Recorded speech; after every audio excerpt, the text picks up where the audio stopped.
Fala, minha gente, tudo bem? O ano é de 2025 e você viveu o suficiente para ver um pastor abençoando o carnaval. Ou um cara que se intitula pastor abençoando o carnaval. Não vou precisar mais falar nada, assista comigo aqui o vídeo. Eu vou fazer as pausas para eu comentar aqui, fazer os devidos comentários. Aí se inscreva no nosso canal, se gostou desse vídeo, deixe seu joinha, escreva seus comentários aí para engajar o nosso vídeo e esse vídeo chegar a mais pessoas. Bora lá pro vídeo do pastor Felipe, nem sei chamar o nome dele, bora lá.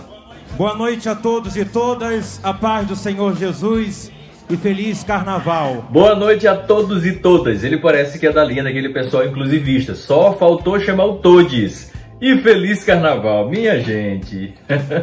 Feliz carnaval. Que coisa, que contrassenso para um cara que se diz evangélico desejar um feliz carnaval. Carnaval não é feliz. Quem é feliz é quem anda com Jesus. Sou Cosme Felipsen, nascido na primeira favela do Brasil, pastor da Assembleia de Deus, participante do MNE, Movimento Negro Pastor Evangélico. da Assembleia de Deus. Gente, o nome Assembleia de Deus é um nome muito genérico. Qualquer igrejinha de esquina pode colocar esse nome Assembleia de Deus, porque infelizmente a Assembleia de Deus não patenteou seu nome, proibindo que qualquer organização usasse o seu nome para fundar um novo movimento que não tem nada a ver com aquilo que começou lá no início. Deve ser uma Assembleia de Deus independente, não está ligada a nenhuma grande convenção, é uma igreja pequena, de bairro, com certeza, e que usa o nome Assembleia de Deus porque é um nome popular, todo mundo usa Assembleia de Deus, assim como o nome Batista também, mas que não tem nada a ver uma igreja batista com a outra, assim como não tem nada a ver. A Assembleia de Deus, que esse indivíduo que se intitula pastor, não tem nada a ver com a igreja que eu participo, com a igreja brasileira, não tem nada a ver. Participante do MNE, Movimento Negro Evangélico. Movimento Negro Evangélico. Eu nem sabia que existia esse movimento, mas com certeza é aquele movimento que tenta empurrar na cabeça dos outros que Jesus era preto, que a teologia ocidental é uma teologia branca. Eles tentam encontrar racismo na Bíblia. Deve ser esse povo aí. Deve ser aquele mesmo povo que não lembra que o maior movimento negro evangélico que já surgiu há mais de 100 anos nos Estados Unidos por um pastor preto chamado William Seymour. O movimento pentecostal moderno é o maior exemplo de movimento negro evangélico, inclusivo, sem precisar de militância política. A maioria dos pastores evangélicos da Assembleia de Deus são pretos. A nossa teologia é uma teologia que tem como um dos principais expoentes um preto chamado Agostinho de Hipona. Bora parar de mimimi, minha gente. Bora ver o que ele fala mais aqui. Por muitos dos meus irmãos em Cristo abandonar a cidade em época de carnaval e fazer retiros, dizendo que a cidade está na mão de Satanás. Veja bem, a minha igreja está fazendo retiro. Na verdade, não é a minha igreja, os jovens da minha igreja. E quando ele fala de os irmãos fazendo retiro de carnaval, primeiro, gente, não é verdade que todas as igrejas fazem retiro. É mais comum o grupo de jovens fazer retiro e ir para um lugar mais tranquilo. Mas dizer que as pessoas saírem da sua cidade fazer um retiro é uma coisa errada, não é errado, gente. As pessoas querem paz. Para quem não curte festa e bagunça como eu, escutar música de carnaval 24 horas por dia é um saco. Música nojenta, com letra imunda, que dá vontade de vomitar. Então eu não julgo os irmãos que saem para uma chácara, para um sítio, ou fazer uma viagem de passeio, não tem problema. E fazer retiros, dizendo que a cidade está na mão de Satanás. Digo a vocês que a cidade e o carnaval não é do demônio. Tá, a cidade não pertence ao demônio, mas o que acontece no carnaval pertence ao demônio. Ok, o carnaval não pertence ao demônio, mas a imoralidade do carnaval sim. O carnaval não pertence ao demônio, mas a prostituição do carnaval sim. O carnaval não pertence ao demônio, mas a feitiçaria. Olha aqui, pastor, a feitiçaria pertence ao carnaval. E o que tem de feitiçaria no carnaval talvez seja o período em que mais isso se manifesta. A feitiçaria é do diabo, sim, meu amigo. O carnaval não pertence ao demônio, mas a embriaguez do carnaval, sim. O carnaval não pertence ao demônio, mas a confusão do carnaval, sim. Os homicídios do carnaval, sim. O carnaval não pertence ao demônio, mas a sensualidade do carnaval, sim. Então, existe carnaval sem sensualidade, sem prostituição, sem bebedeira desordenada, sem embriaguez? Existe carnaval sem imoralidade? Existe carnaval sem essas obras da carne que eu acabei de citar? Demônio não é sambar. Demônio é a fome que muitas famílias ainda passam na nossa cidade. Tá certo. Demônio não é sambar. Agora, quando ele fala que demônio é a fome que muitos passam na cidade, aqui ele faz um discurso de assistência social, que não é errado. A igreja precisa fazer assistência social. Essa aqui é uma coisa básica de nossa fé. Contudo, não é a coisa mais importante da igreja. A principal função da igreja é adorar a Deus, pregar o evangelho a toda criatura e se edificar.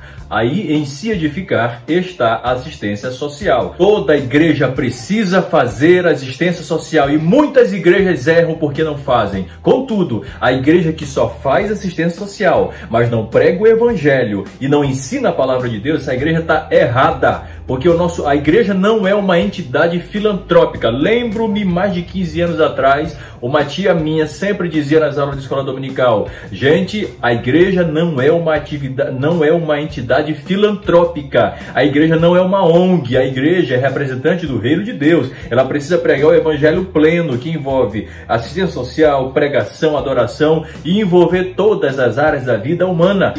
Ainda passam na nossa cidade, enquanto grandes igrejas continuam enriquecendo seus pastores, que também podem ser chamados de falsos profetas e usurpadores da fé. Aqui ele está certo.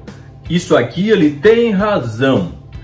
Pastores que enriquecem ilicitamente a custa dos seus fiéis, explorando a fé, usurpando a fé, são falsos profetas sim. Assim como quem vai abençoar o carnaval também é um falso profeta. Ou seja, é um falso profeta falando dos outros falsos profetas. Veja que coisa interessante. Vale a pena lembrar que mais da metade dos brasileiros são descendentes da mãe África.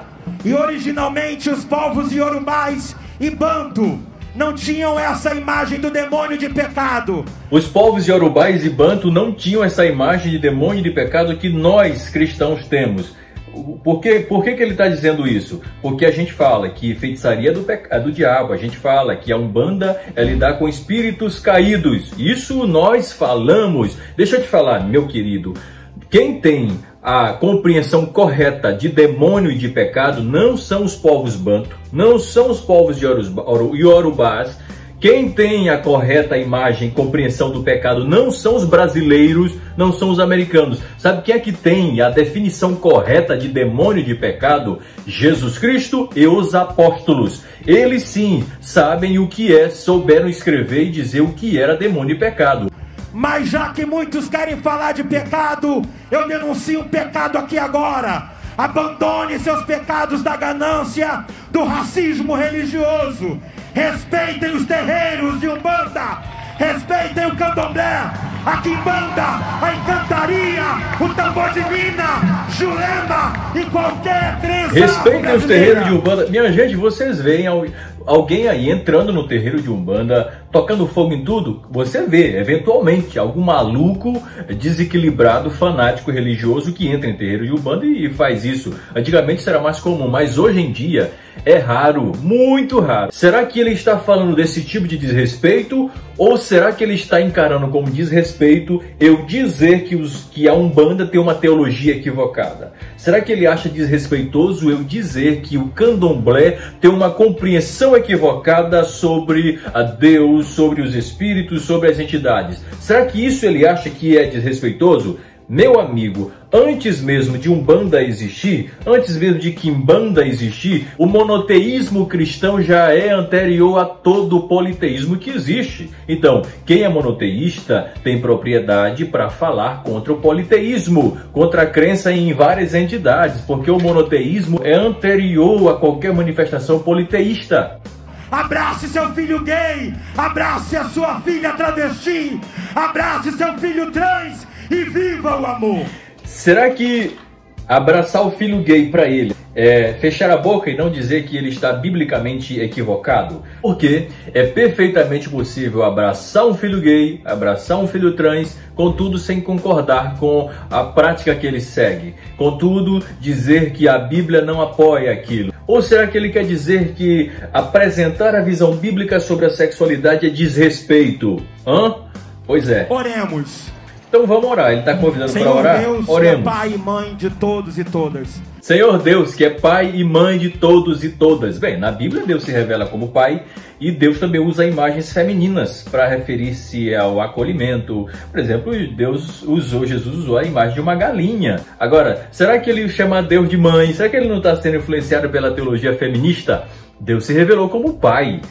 O Pai Nosso já fala isso. No Antigo Testamento a imagem de Deus é de pai. Então, será que chamar Deus de mãe aqui não é influenciado pela teologia feminista? Eu desconfio muito. Senhor, te peço segurança e muita alegria nesses dias vindouros de carnaval. Pedindo alegria nos dias vindouros de carnaval. Minha gente, alegria quem tem não é quem brinca o carnaval. Deus não concede alegria para quem brinca o carnaval. Deus concede alegria para quem vive em comunhão com Ele, para quem conhece a Cristo. A maior alegria que tem não é pular 4 dias de carnaval, é conhecer a Cristo, é se relacionar com Cristo por meio da palavra, por meio da oração, por meio da comunhão com seus irmãos de fé e com a sociedade.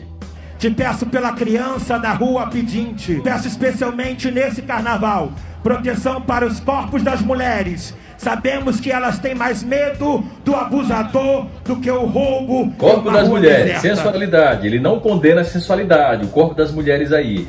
Ele não condena a sensualidade, só condena o corpo do abusador, que também vai para o inferno se não se arrepender. Shalom, a paz, salam aleikum, axé.